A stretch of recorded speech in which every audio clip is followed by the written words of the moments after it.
armas, batallas y hombres que cambiaron el curso de la historia. Esto y mucho más en Bellum Artis Historia Militar.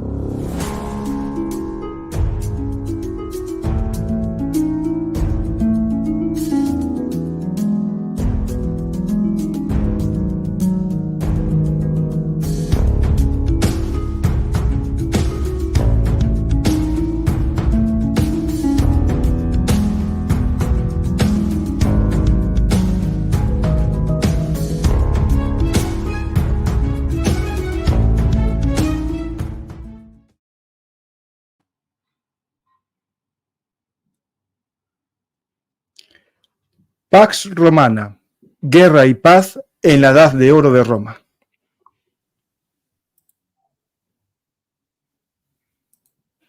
Hola a todos, amantes de la historia, soy Francisco García y esto es Bellum Artis Historia Militar. Hoy tenemos el honor de hablar con uno de los mayores o más conocidos historiadores del mundo, Tom Holland, sobre un tema que sabéis que me apasiona, que es la antigua Roma. Tom Holland no solo escribe de la antigua Roma, también escribe de Persia, del comienzo de la Edad Media, y seguro que más de uno de vosotros tiene algún libro de Tom Holland en su estantería. Comenzamos el programa. Esta vez va a ser en bilingüe. No hace falta tener un B1 de inglés ni nada, porque tenemos un traductor, como siempre, Fernando, que nos lo proporciona áticos de los libros para conocer mejor al autor del último libro de la editorial Pax de Tom Holland. Este magnífico libro que seguro que os va a encantar si sois habituales de la literatura o de los ensayos de la antigua Roma. Comenzamos el programa. Hola, Tom. Hola, muchas gracias por tenerme. Quiero decir, lo siento que no hablo español. No, pues hablas más que muchos... Tengo que hablar en inglés. So, lo siento. No problem. My English is very poor.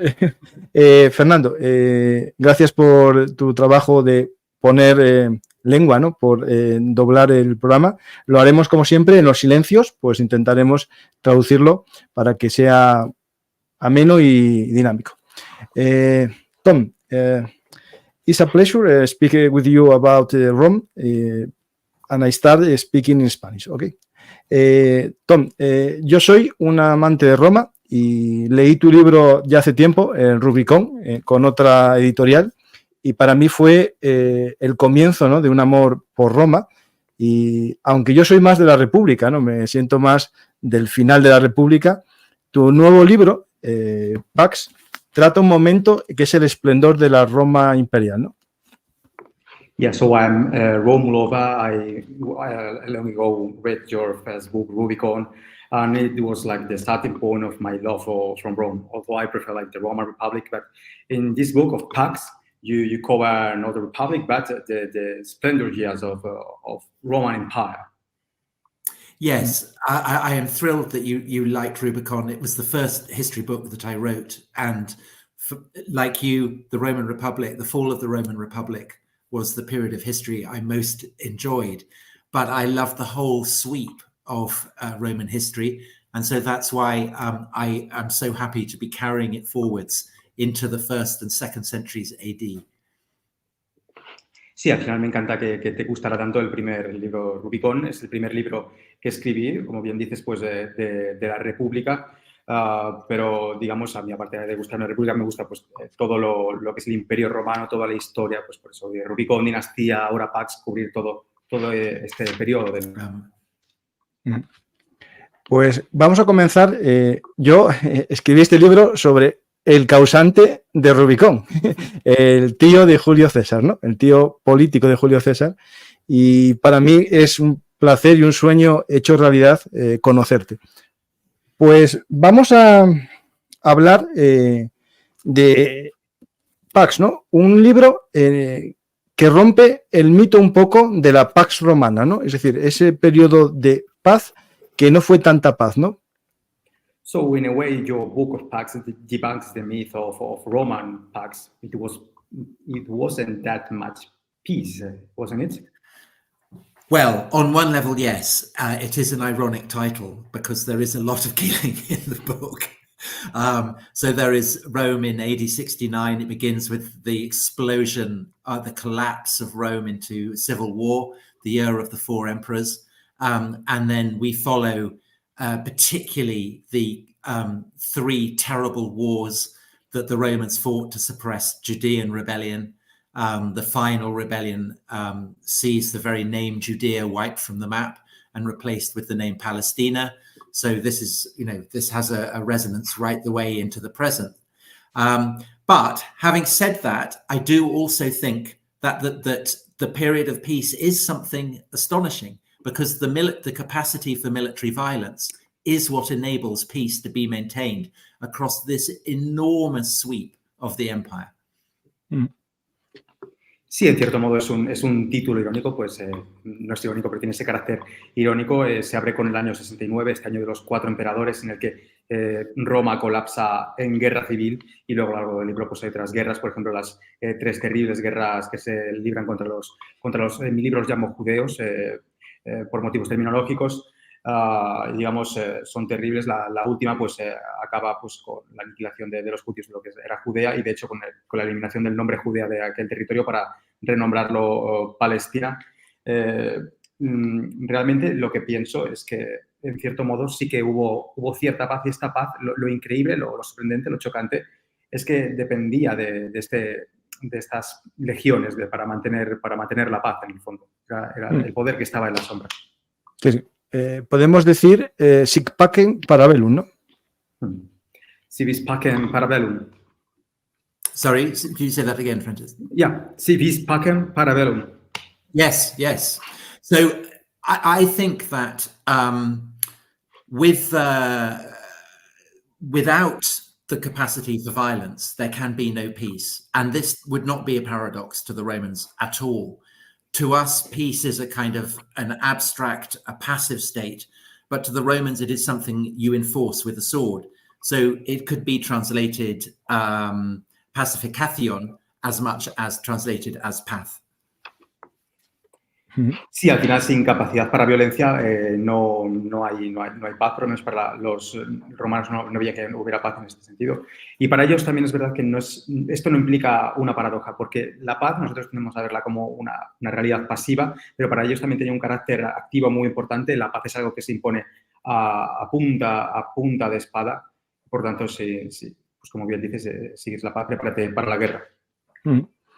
El libro comienza un poco antes, ¿no? En el reinado de Nerón, dando un viaje como es la Roma imperial, ¿no? Pero podemos decir que el capítulo guerra, ¿no?, se centra en este periodo de los 4 emperadores. ¿Qué importancia tuvo esta época de guerras civiles, luchas de poderes, para fraguar lo que llamas en tu libro el momento de esplendor de Roma? Es decir, comienzas un libro de esplendor de Roma con una guerra civil. Yeah, which is the importance of the 4 emperors here in order to establish the Roman peace. And it is somehow paradoxical that you started a book called Pax with this year of civil war. Yes, so the autocracy established by Augustus could be planted because Rome had been through so many terrible civil wars, 3 bouts of civil carnage. And it's that enables Augustus to establish his primacy. And he does it so well that for as long as his heirs are ruling the Roman world, the world is at peace. But what happens in AD 68 is that Nero commits suicide, and Nero is the last living descendant of Augustus. So the question then for the Roman world is, who comes next? And this is a question that Tacitus, the great historian, famously says of this, that a secret of empire was out. that a man could become emperor not necessarily in Rome. And the implication of that is he can become an emperor not necessarily in Rome, because it is outside Rome that the real basis for power exists, namely the various armies that Augustus had established as a standing army. And so what had previously been a veil is ripped off. And the fact that an emperor, an imperator, a general, is nakedly a military autocrat, this is the terrible secret that is revealed by the death of Nero and the events that follow. Sí, la autocracia que Augusto logró implantar, pues la logró implantar por el hecho de que Roma había atravesado por 3 cruentísimas guerras civiles y Augusto implantó también pues, su imperio, que bueno, que sus descendientes lograron gobernar Roma en paz durante varios años, durante prácticamente un siglo. ¿Qué pasa en el 68? En el 68 pues muere el último descendiente vivo de Augusto y entonces pues Nerón que comete suicidio. Entonces ahora pues ¿quién va a gobernar? Tácito lo explica muy bien pues con esta expresión de que bueno, salió a la luz el secreto de Roma, digamos el hecho de que a lo mejor la decisión de quién era el emperador no se tomaba en Roma. ¿Por qué decía esto? Pues porque, bueno, el poder que elegía el emperador al final estaba fuera de Roma, estaba en las fronteras, estaban en limes, eran estos ejércitos que gracias a Augusto se habían convertido en una maquinaria potentísima, permanente, que eran al final quien tenía el poder de establecer quiénes iban a ser los emperadores. Pues hay 4 emperadores que se matan entre ellos y al final un militar, ¿no? Flavio, ahí. Comienza la dinastía Flavia Vespasiano, ¿no? Vespasiano desde Judea envía a sus tropas y pone fin al año de los 4 emperadores y se pone él al mando y comienza una de las dinastías, ¿no? Que da ese esplendor a Roma, ¿no? La dinastía Flavia. So Vespasian comes from Judea and starts one of the dynasties, the Flavian dynasty. Yes, he does. So what happens in the wake of Nero's death is that you have this cycle of 4 emperors. And the first 2, Galba, who comes from he's governor here in Iberia, and he is a reaction to Nero. So Nero had been a popularis. He'd been someone who played to the gallery, played to the people. Galba is an embodiment of the traditional Republican way of doing things. And he is very much a kind of back to basics man. We need to see the Romans readopt their kind of traditional ancestral ways of doing things. He then gets toppled because the Romans don't want to do that and gets replaced by a populist again, Otho, who has also traveled with Galba from Iberia. But the truth is that the political character of the emperors is less important than how many legions they have at their back. And this is why after Galba has been toppled, Otho gets toppled very soon afterwards by a guy who has the legions of the Rhine at his back. And this is the largest concentration of manpower in the entire empire. And the legions of the Rhine nominate the governor of one of the stretch of the Rhine, a man called Vitellius, to be emperor. He has no great desire to be emperor, but he knows that he either has to become emperor or be killed by his soldiers. So he goes along with it. But the man who, as you said, emerges ultimately as the victor is a man who combines battle-hardened legions. He's been leading the suppression of the Judean revolt, but is also awesomely competent and has all the talents that are required to be a successful emperor. And this, as you say, is Vespasian. So right at the end of the AD 69, Vitellius, who is in possession of Rome, gets killed. He gets sliced to pieces as though he's a fish being chopped up into sushi or something. His dismembered corpse is left on the steps that lead up from the Forum to the Capitol, and then a hook is put underneath his chin, and he is hauled away and dumped into the Tiber. And that effectively is the end of the blood spilling. And Vespasian now rules and establishes, as you say, this dynasty, the Flavian dynasty. Sí, este ciclo de los 4 emperadores, primero voy a hablar de 2 de ellos. El primero que empieza reinando es Galba. Galba es una forma de reacción a Nerón, porque mientras que Nerón pues era que pertenecía al partido de los populares, por así decirlo. Galba era, pues, no, era más bien, digamos, vinculado a los antiguos patricios y tenía esta visión de la república como de que los romanos tenían que volver a lo esencial y readoptar sus valores tradicionales. ¿Qué pasa? Que, bueno, pues realmente el pueblo romano no estaba muy por la labor y enseguida pues lo quitan del poder, se lo disputa Otón. Pero bueno, más allá del carácter político de cada uno de estos emperadores, la clave es, digamos, el hecho de que tienen el poder sobre las legiones. Por ejemplo, lo que ocurre es que, digamos, las legiones, una de las legiones está estacionada en el Rin, digamos, y eligen como emperador a uno de sus comandantes, a Vitelio, que es un hombre que realmente no tiene mucho deseo de ser emperador, pero bueno, sabe que si no es emperador lo van a acabar matando. Y bueno, al final a Vitelio como emperador se enfrenta otro candidato, Vespasiano, que, digamos, acumula estas dos cualidades. Por un lado es un eficaz líder militar, pero por otro lado es alguien muy competente. Como líder militar es alguien que comanda las legiones, como bien dices, en Judea está extinguiendo la rebelión, pero luego además tiene los talentos que le permiten ser un emperador exitoso. El año 69 pues acaba pues efectivamente pues Vitelio cortado en pedacitos como si fuera realmente pues sushi, pues su cadáver lo dejan ahí, las ruinas de su cadáver en las escaleras que van del foro al Capitolio y luego lo arrojan al Tíber. Es pues un final pues en este momento es cuando ya acaba por fin el derramamiento de sangre y ya pues Vespasiano inaugura la dinastía de los Flavios, como bien dices. Pues tenemos a Vespasiano, Tito y Domiciano, ¿no? Vespasiano y Tito, grandes militares, ¿no? Con una marcada carrera militar, ¿no? Con éxitos ambos en Judea, ¿no? Pero Vespasiano es un ejemplo más o por lo menos un tópico, ¿no? Una muestra más de que un mal hijo o que un hijo, digamos, no un buen militar hunde una dinastía. Es decir, lo vamos a ver posteriormente también con Marco Aurelio, ¿no? Y su hijo Cómodo, ¿no? Es decir, ¿hay algo en común con ese mal hijo o hijo que toca heredar, pero que no es un buen candidato? Por ejemplo, Cómodo y en este caso Domiciano, ¿no? ¿Tienen alguna similitud ambos o es solamente la literatura la que los asemeja? Vale, ¿me puedes repetir un poco la... Sí, bueno, sí, sí. Es básicamente, Tito y Vespasiano son grandes militares y más o menos buenos burócratas, pero su siguiente heredero, ¿no?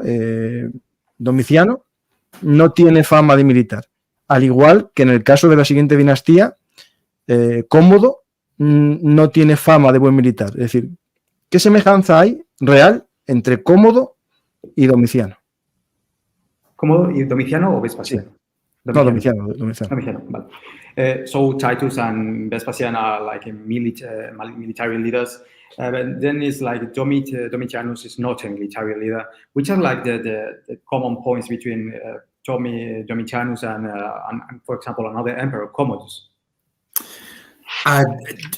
So Domitian does not have military experience when Vespasian and Titus come to celebrate their triumph, which they do after the Titus has captured Jerusalem, which is the greatest city to be captured probably since Carthage.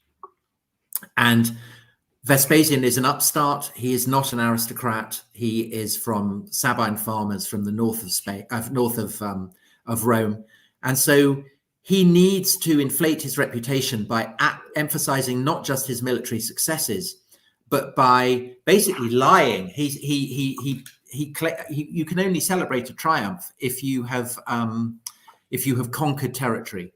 Whereas, of course, with the Judea, it's a suppression of revolt.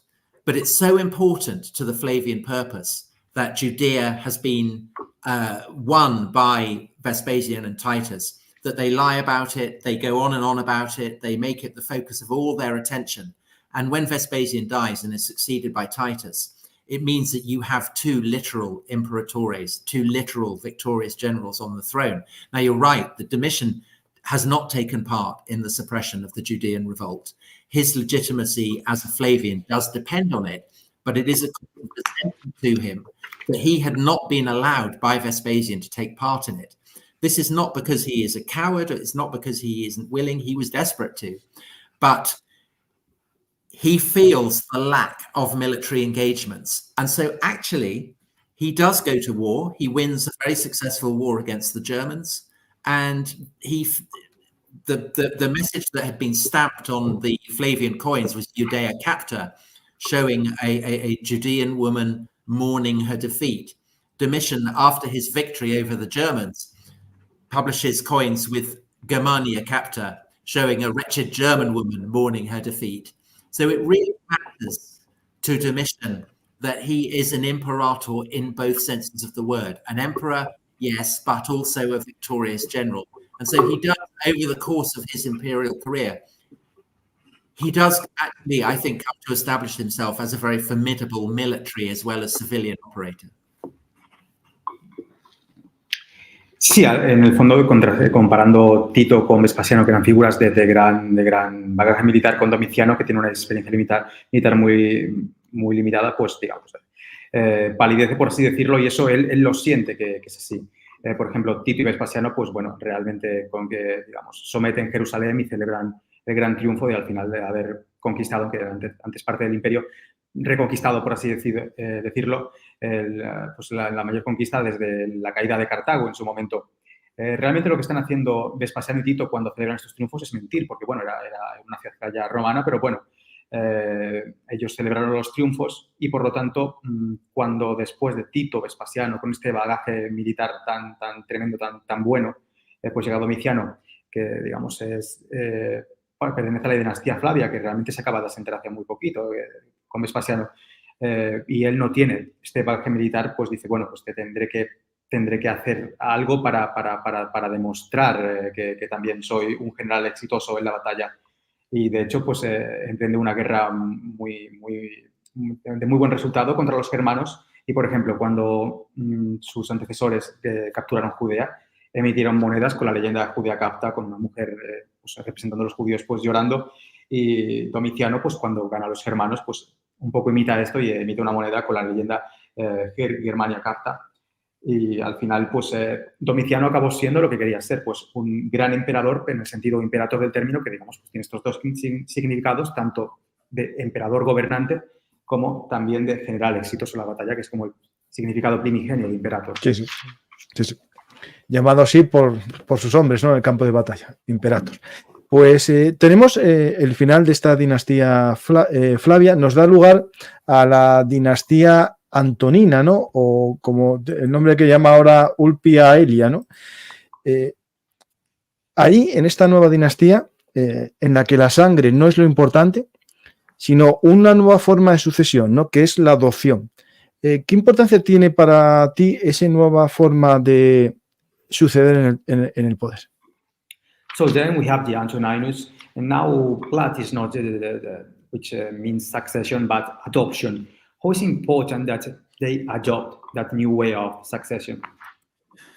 I think that the fact that Domitian is murdered in a kind of palace coup, and he's succeeded by Nerva, who is an elderly but very distinguished figure with links to the Julian and Claudian dynasty, the dynasty of Augustus. And so he seems to provide a kind of link with the past, but he is pretty much a cipher. And his real contribution to Rome's future is to adopt the ablest figure, the ablest administrator, but above all, the ablest soldier, Trajan, one of Spain's great sons. And that then establishes a template, because you have a succession of emperors who do not have sons. So you mentioned Commodus earlier in your question. It could be said that the great mistake of Marcus Aurelius is to have a son, because up until that point, a succession of emperors have been able to effectively decide who should become emperor by adopting the candidate they think will make the ablest. Because this gets over what has always been the problem with the form of autocracy established by Augustus, which is that it isn't a kingship. It is a system that has to coexist with the Republican frame of government that it has been born out of.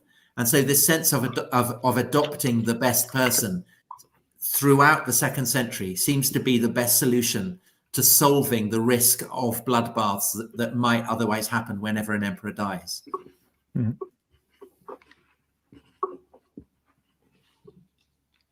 Sí, el hecho de que Domiciano pues muera a consecuencia de un golpe palaciego creo que es importante. Luego, la siguiente dinastía pues la instaura Nerva, que es verdad que es una persona pues en su momento ya bastante viejo, también tiene vínculos con las antiguas dinastías de Roma, Rancio Abolengo, vinculado a los Augustos, digamos, vinculado al pasado, pero al final hace una gran contribución al futuro de Roma y es elegir a la persona que considera que es más capaz para gobernar Roma, no solo como gobernante propiamente dicho, sino también como líder militar. Y, por ejemplo, adopta a Trajano, pues uno de los mayores hijos que ha dado España.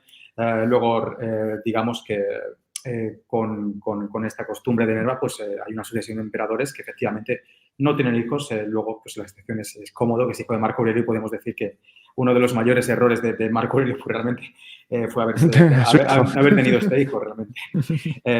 Entonces, lo que ocurre con el problema de la autocracia que estableció Augusto es que realmente no es una monarquía en sentido estricto, sino que es una monarquía que más o menos pues, convive o se tiene que adaptar a un marco republicano. Y entonces, pues en esta época de los Flavios, pues se llega a la conclusión de que la mejor manera de que haya un imperio y evitar los baños de sangre es que el mecanismo de sucesión sea la adopción.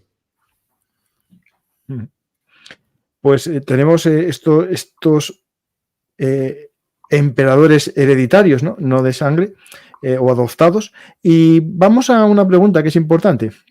¿Cuál es la importancia del poder de Hispania en este momento en Roma? Porque, claro, tenemos 2 emperadores nacidos en Hispania, y uno de ellos nacido en Roma, pero de familia hispana, ¿no? Había una especie de, podemos decir, mafia hispana. So how is important Hispania and Spanish power in this Rome? Because we have 2 emperors that were from Hispania, another one that had family ties, family origin from Spain. Can we talk about the Spanish mafia? So what's to say?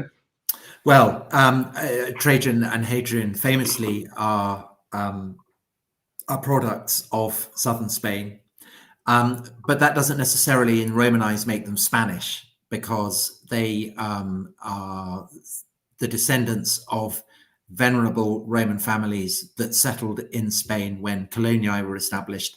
And a colonia is a transplantation of Rome. It is a little bit of Rome Yes. removed to foreign territories. So it's not like they are seen or see themselves as the equivalent of the Spaniards who lived here when the Romans conquered Spain. The kind of Spaniards who, if Catullus is to be believed, brush their teeth with urine. But of course, there are massive snobs in Rome who do call them Spanish and don't mean to flatter them by saying that. But I think that the impact that this has probably on the way that both Trajan and particularly Hadrian think of the functioning of the empire is to amplify for them a sense that Roman no longer just means that you grew up within the city of Rome, that the meaning of Roman is starting to take on a kind of global resonance. You're becoming if you're a Roman citizen, to an extent, you're on your way to becoming a citizen of the world. Sí, Trajano y Adriano son productos del sur de Hispania. Como bien sabes, pues no eran españoles. Realmente habían nacido en una colonia que era una colonia pues, que era un trasplante de Roma, por así decirlo. La Roma trasplantada pues, a otros territorios. Y bueno, pues ellos no se veían como los equivalentes digamos, no se veían a la par con los pueblos romanos que vivían en ese momento antes. Esos pueblos que, bueno, pues un famoso poeta romano pues decían que se lava los dientes con orina. También es verdad que a estos emperadores, pues su origen hispano, pues muchos snobs en Roma pues les decían, pues eso, que eran españoles, desde luego no para hacerles cumplidos. Pero también creo que hay algo muy importante en este gobierno de Trajano, sobre todo de Adriano, en el hecho de que su origen les permite ampliar el sentido de lo que es ser romano. Ya no es solo ser ciudadano de la ciudad de Roma, de esa ciudad, sino ciudadano del Imperio Romano, y al final esto hace que la romanidad avance hacia, digamos, alguien que es ciudadano del mundo, ciudadano de Roma, está en el camino a ser ciudadano del mundo, por lo menos en cierto sentido. Por ejemplo, hablando de la ciudadanía romana ya como algo global, ¿no? Algo que va a ir con Caracalla, ¿no? A todos los ciudadanos. Adriano es famoso por es esa novela, ¿no? De los viajes de Adriano, ¿no? Adriano vive una época en la que puede permitirse el lujo de viajar por Roma, por todo la Roma, por las fronteras, ¿no? Conociendo las necesidades, ¿no? Y haciendo algo muy importante, estabilizar la frontera, ¿no? Él es el primero que, digamos, afianza la frontera y la estabiliza, ¿no? Es decir, la hace estática, porque hasta ese momento era un concepto abierto. Mm-hmm. So Hadrian travels a lot throughout the Roman Empire, and he's the first one to stabilize frontiers and to somehow set the frontier, because up to that moment, Roman frontiers were like an open concept, so as to say. I don't think it changes with Hadrian. The Romans take for granted that they have the right to advance as far as they want.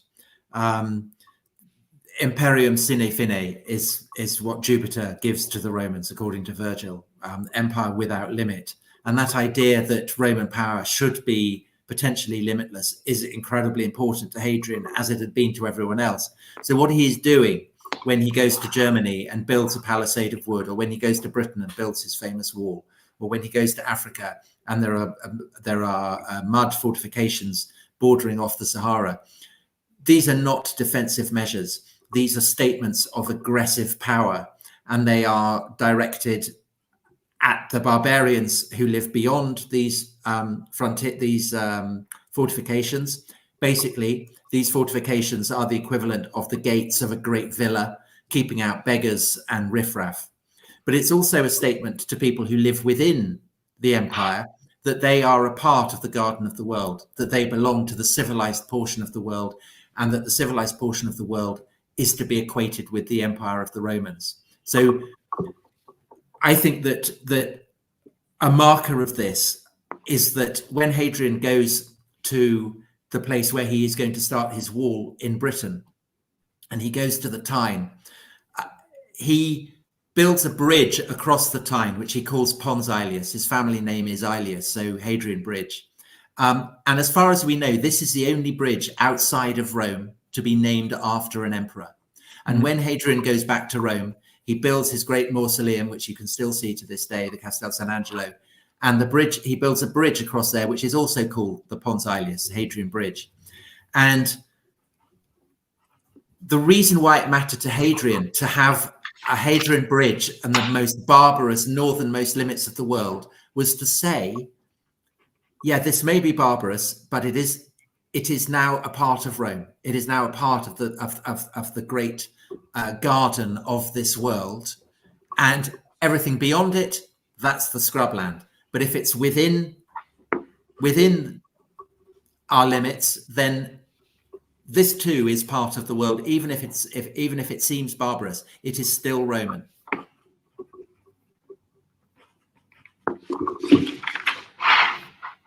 No creo que cambie este concepto con Adriano. Los romanos al final dieron siempre por hecho que tenían pues todo el derecho a conquistar el mundo hasta donde llegaron. Al final, como lo bien expresa Virgilio, Júpiter les dio este comando de imperium sine fine, pues extenderse pues a sin fin. Y realmente pues Adriano pues también participaba de esta visión. Es verdad que en esta época pues, se establecen en fronteras, pero estas fronteras no tenían un carácter defensivo, estas fortificaciones. Son afirmaciones del poder de Roma y del desprecio que siente Roma por los bárbaros. Estas fortificaciones pues, se podrían comparar a las puertas, a las verjas que protegen la mansión de un rico e impiden que los pobres y los vagabundos pues, entren en ella. Dentro de esta mansión que está, pues este es el jardín del mundo. El jardín del mundo es la civilización. Y la civilización ese es el imperio de los romanos.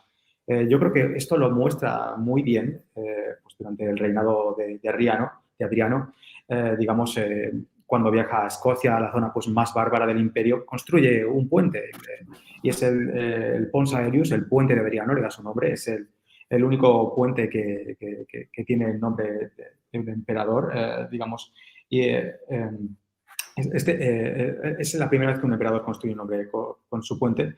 Digamos, este puente en Roma también, cuando se hace su mausoleo, que es actual Castel Sant'Angelo, el puente que está enfrente de él es el Pons Aelius, es decir, tiene el mismo nombre que este puente que está en Escocia. Lo que quiere decir esto es que para él esa esquina semi-bárbara del imperio, por muy bárbara que parezca, es también Roma y entonces también forma parte del jardín del mundo. Por mucho que parezca una tierra baldía, los que están dentro de nuestras fronteras son parte de Roma, son parte de la civilización.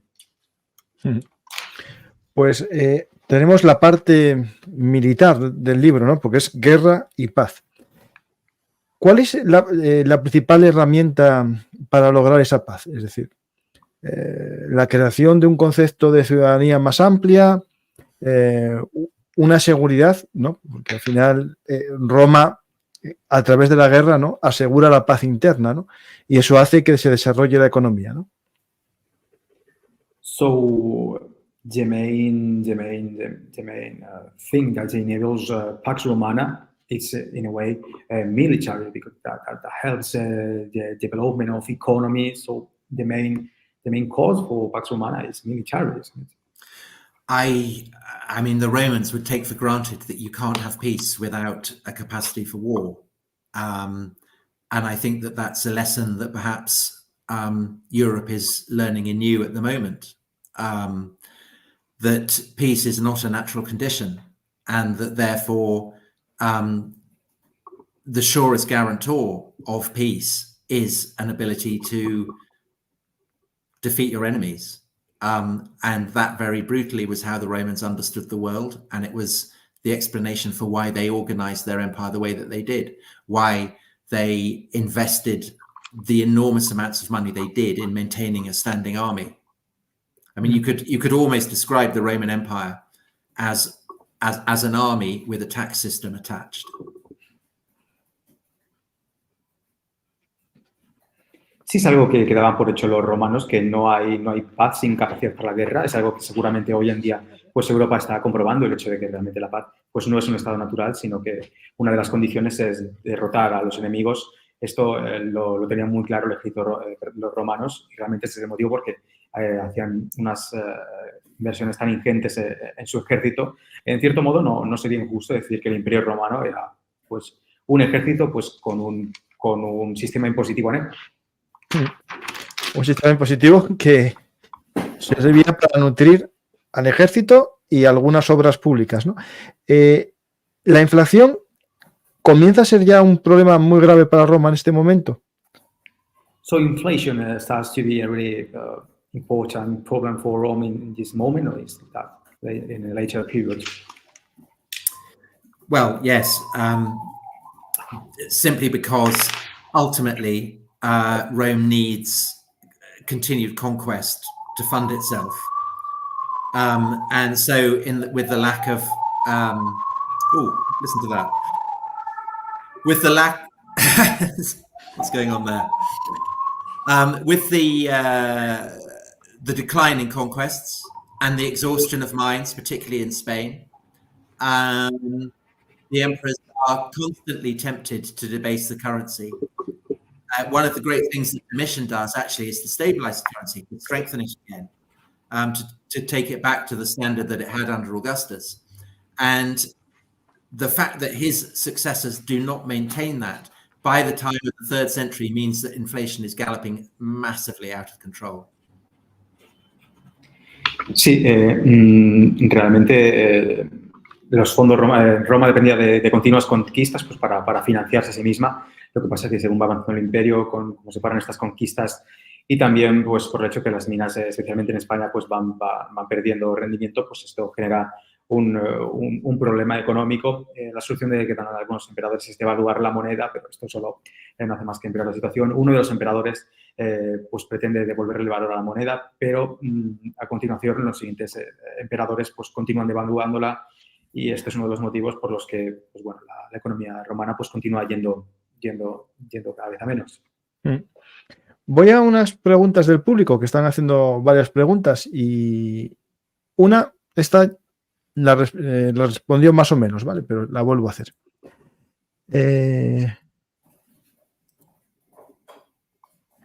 Aquí está. ¿Por qué cuando el sucesor de un emperador era un hijo de sangre terminaba mal, pero cuando era elegido entre los miembros de la familia, pero no un hijo real, funcionaba? ¿Y por qué en otros reinos e imperios normalmente funcionaba la herencia sanguínea, ¿no? So now we are with the audience questions that you have somehow answered, but I'm asking you again.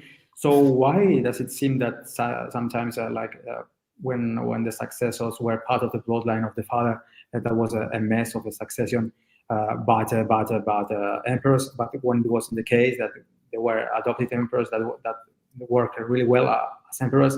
And also why is it so many emperors state have adopted that bloodline succession as the way of succession to power? So just to repeat, the name of king, Rex, for the Romans is a very dirty word. They expelled their king, they established their res publica, their republic, and this for the Romans in the republican system was their proudest boast, that they were not the slaves of a king.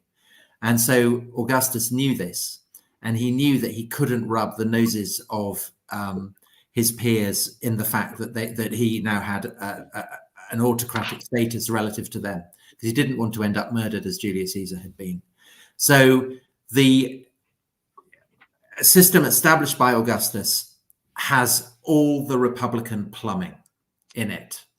And this means that to the extent that the autocracy is a monarchy, it has to be a monarchy with a kind of republican cladding. So the dynasty of Augustus, it's a familiar. The Romans understand this. It is a great republican family. It is the greatest republican family that has ever existed, but people can understand why son would succeed son or heir would succeed heir. And as part of that, adoption is entirely accepted. This is why Augustus adopts Tiberius, for instance. No one has a problem with that. The issue then becomes, well, if it depends on a sword, then that is a naked autocracy. And that's a problem, say, for Vespasian and the Flavians. It's why Vespasian plays up the fact that he's not an aristocratic figure. He's just of humble peasant stock. He's a figure sprung from the earliest history of Rome, because he's trying to counter the sense of him as a Greek-style autocrat. When Domitian dies and this process of adoption happens, basically each of the emperors are doing what Roman dynasts had always done. People would adopt people to keep their family in power, to keep their family ticking over. So that's not an issue for the Romans. What is, I think, more of an issue is son succeeding father, because that does have a little bit of an echo of a monarchy. And when we get to Marcus Aurelius and Commodus, that is why I think people are so ready to see Commodus as being a figure redolent of of despotism, of a regal despotism. That an emperor adopting someone is in the going with the grain of republican tradition, but an autocrat being succeeded by a son, that is more of a problem.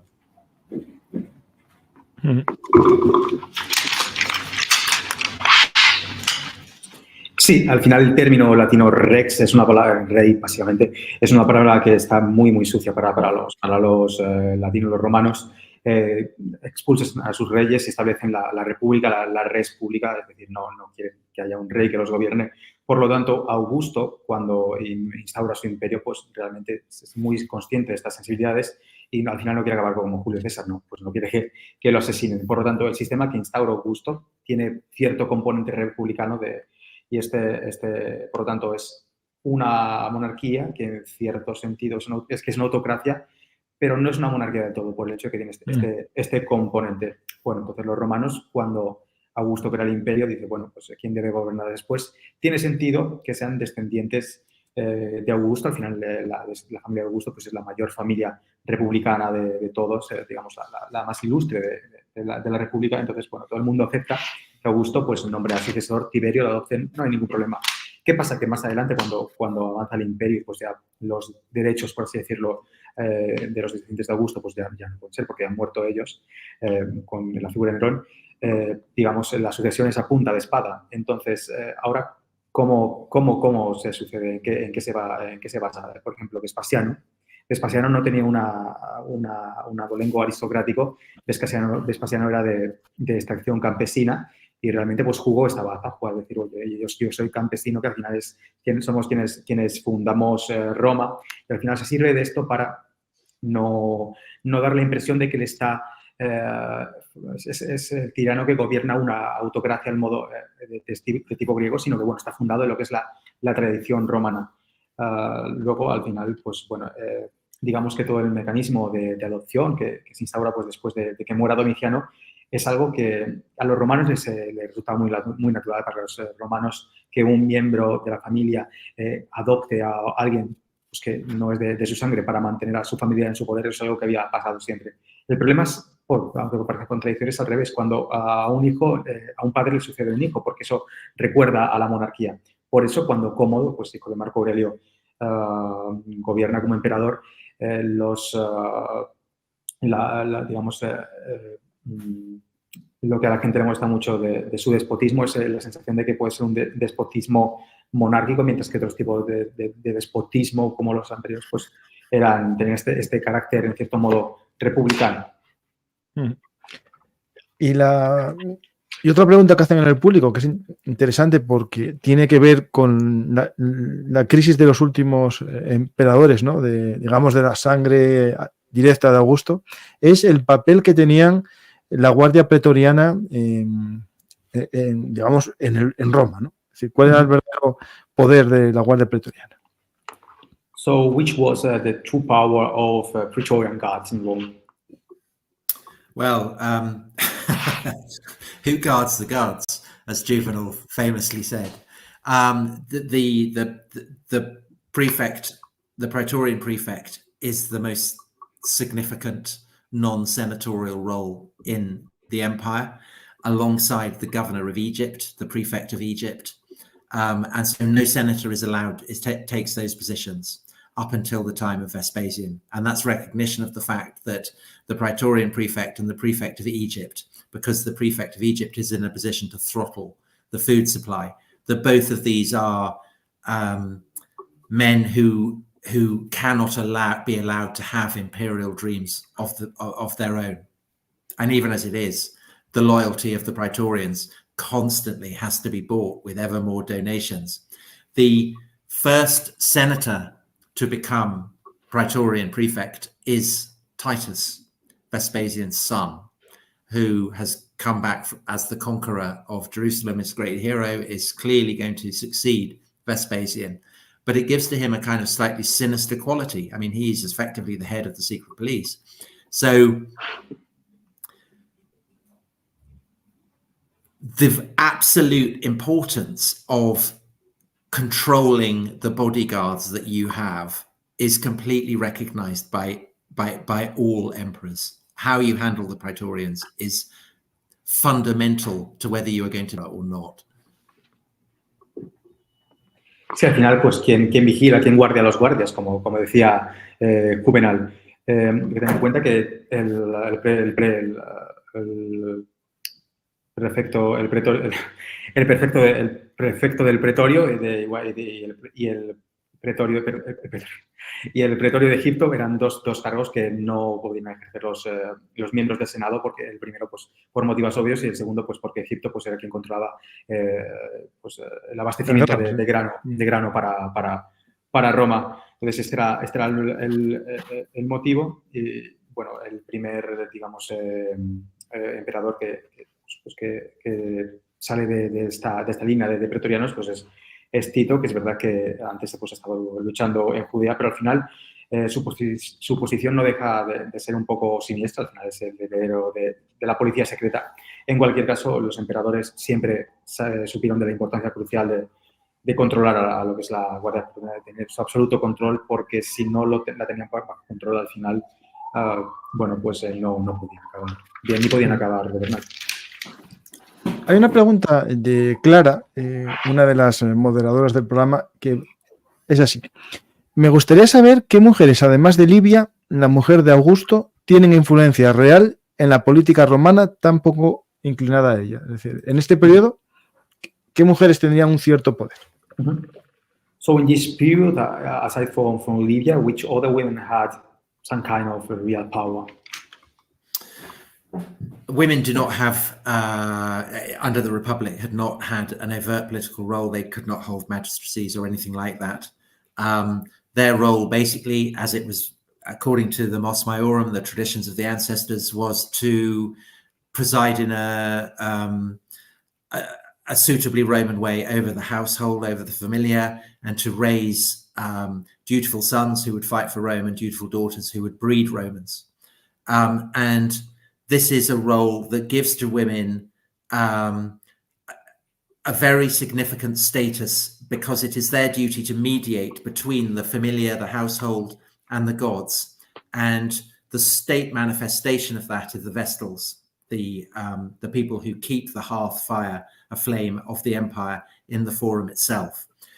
So that is very significant, and it reflects the fact that for the Romans, keeping the gods on side is not some kind of mad peripheral detail. It's fundamental to the entire security of the empire. But there is also a crushing pressure on women who want to engage politically, because they have no choice but to do it behind the scenes, because they don't have an overt role. But if they do that, they then play into male stereotypes about the fact that women are always whispering in the ear, stabbing people in the back, using poison or whatever. So these are the stories that, for instance, are told about Livia, Augustus's wife, who you mentioned. She is the archetype of the powerful woman, because on the one hand, she clearly does wield an enormous amount of influence, and she wields it overtly as the, if you like, the kind of the chief priestess of the Republic, the person who, alongside her husband, mediates with the gods. And at the same time, she is spoken of as a poisoner, as someone who is killing everyone who stands in the way of her son from becoming emperor. And that power reflects the fact that the family of Augustus specifically has this divine quality, reflecting the fact that Augustus goes on to become a god. And that's why the women of Augustus, because they have his blood in their veins, do have a degree of power that no women before or since in the Roman world seem to have wielded. And when Nero dies, that power fades away. And although women do play significant roles in the, say Vespasian has a freedwoman who is effectively his wife, who is, everyone respects her, she's much admired, everyone knows that he takes her advice, but she doesn't have anything like the reputation or indeed the kind of unspoken power that a Julio-Claudian princess had. And so in the period after the Julio-Claudians compared to the Julio-Claudians, I think that the influence and power of women goes into eclipse.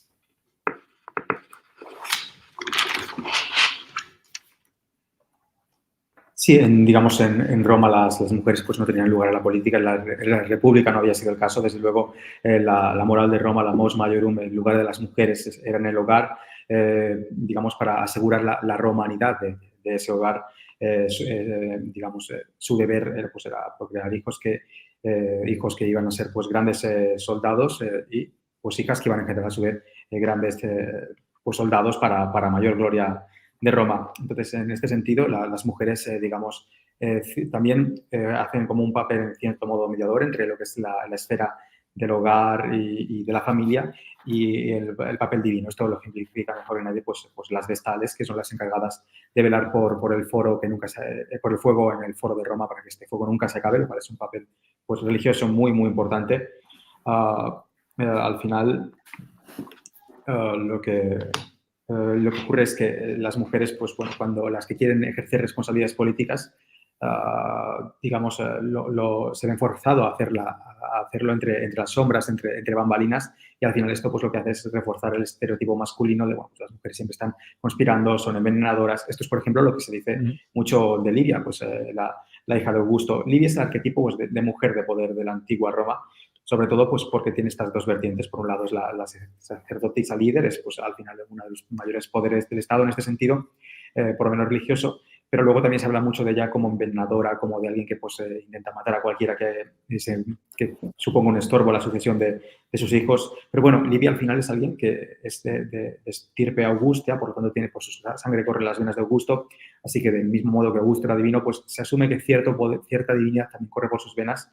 Por lo tanto, las mujeres Julio-Claudias ejercieron un papel y tuvieron un poder mucho más grande del que ninguna mujer en Roma había tenido hasta entonces o tuvo después. Luego, después de los Julio-Claudios, cuando ya muere Nerón, pues las mujeres, el papel de las mujeres, pues desaparecen de la escena prácticamente.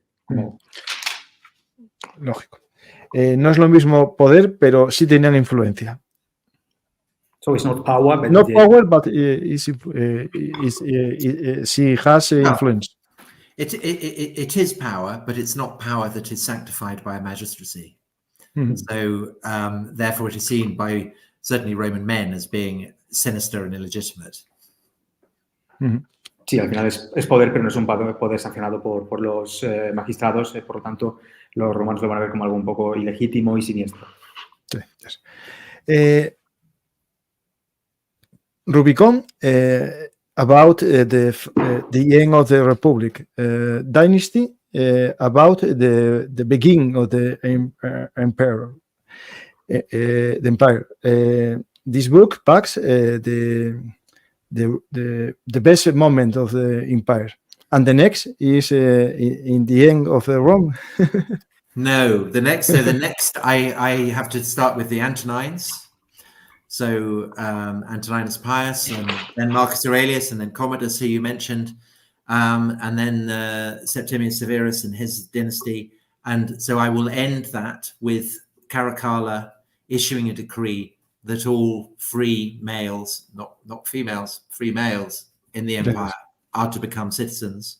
So Roman citizenship becomes a global citizenship. So that's the story that I want to trace, how that happens. And it will feature wars, plagues, Christians, loads of great stuff. Sí, no, serán los antoninos, pues bueno, Antonino Pío, Marco Aurelio, Septimio Severo, la dinastía que establece. Al final, el punto final de ese libro va a ser Caracalla, que es quien otorga la ciudadanía a todos los hombres libres del imperio, hombres, es decir, varones. Y bueno, pues esta transición hacia un tipo global de ciudadanía, por así decirlo. Quiero ver cómo esto ocurre. Y bueno, pues es un libro pues muy interesante. Va a haber guerras, plagas y cristianos. Va a haber un libro pues lleno de historias. Pues, I want to read the new book. It's a pleasure speak with you, Tom. It's a ¿cómo se dice pena? Que no me acuerdo. Pity. No speak with you face to face in Madrid. Thank you so much for having me. Muchas gracias por tenerme. I'm very grateful. Pues, hasta luego. If you want, say goodbye to the to the spectators. Adiós. Gracias, Tom. Gracias, Fernando, por tu traducción y por tu trabajo que acerca esta entrevista al público español. No todos hablamos perfectamente inglés y es bueno siempre esta traducción tan típica de España. Muchas gracias, Tom, y gracias, Fernando, por este viaje a la antigua Roma. Una pasión que compartimos sobre Roma, aunque tengo tus libros también de Persia y el de Milenio también.